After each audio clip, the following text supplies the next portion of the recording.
নমস্কার বন্ধুরা, মেঘার সাথে বাঙালিয়ানাতে আপনাদের সবাইকে জানাই স্বাগত। আজ আমি আপনাদের জন্য বাড়িতে বিরিয়ানি মশলা বানানোর রেসিপি নিয়ে চলে এসেছি।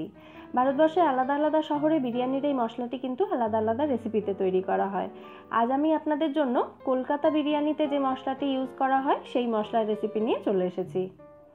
এটা বানানোর জন্য আমি এখানে নিয়েছি 2টো তেজপাতা, শাহজিরা বা শাহি জিরে 1.5 টেবিল স্পুন, শামরিচ 1 টেবিল স্পুন, জায়ফল নিয়েছি একটা গোটা জায়ফলের 4 ভাগের 1 ভাগ। জায়ফল বেশি হলে বিরিয়ানি তিতো হয়ে যায়, সেই জন্য জায়ফল কিন্তু খুব কম পরিমাণে ইউজ করবেন। জয়িত্রী নিয়েছি এখানে 1 টেবিল স্পুন, গোটা ফুল হলে 2টো নিতে পারেন। স্টার অ্যানিস নিয়েছি 2টো, লবঙ্গ নিয়েছি 1 টিস্পুন মতো, বড় এলাচ 3টে, ছোট এলাচ 1 টিস্পুন বা 10-12টা মতো, দারচিনি নিয়েছি এখানে 5 গ্রাম মতো, আর এখানে আছে হাফ টিস্পুন মতো শুকনো গোলাপের পাপড়ি। এটা অপশনাল, নাও দিতে পারেন। এবার একটা কড়াই বা তাওয়া গরম করে তার মধ্যে এই সমস্ত মশলাগুলি একসঙ্গে দিয়ে দিতে হবে।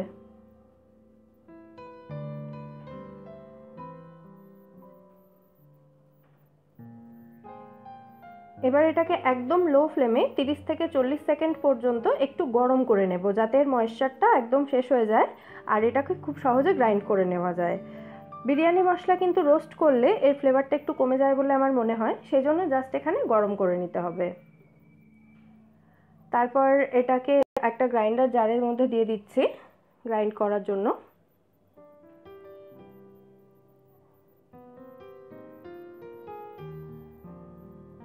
ব্যাস, এবার এটাকে গ্রাইন্ড করে একটা ফাইন পাউডার বানিয়ে নিতে হবে। দেখুন, এখানে একদম একটা ফাইন পাউডার আমি রেডি করে নিয়েছি। আর এই যে পরিমাণ মশলা আমি এখানে বানিয়েছি, এই মশলাতে 1.5 থেকে 2 কেজি চালের বিরিয়ানি তৈরি করা যাবে। তাহলে অতি অবশ্যই বাড়িতে এই মশলাটি বানান এবং আমায় জানাবেন রেসিপিটি আপনাদের কেমন লাগলো। রেসিপিটি যদি ভালো লাগে তাহলে এই ভিডিওটিকে লাইক করবেন এবং এটা বন্ধুদের সঙ্গে শেয়ার করে নেবেন। আর আমার চ্যানেল মেঘার সাথে বাঙালিয়ানাকে সাবস্ক্রাইব করে নেবেন। আর আপনাদের অতি মূল্যবান কমেন্ট নিচে কমেন্ট বক্সে দিয়ে দেবেন। ফিরে আসবো নতুন কোনো রেসিপি নিয়ে। আজ এখানেই টাটা। সবাই সুস্থ থাকবেন, ভালো থাকবেন এবং ভালো রাখবেন।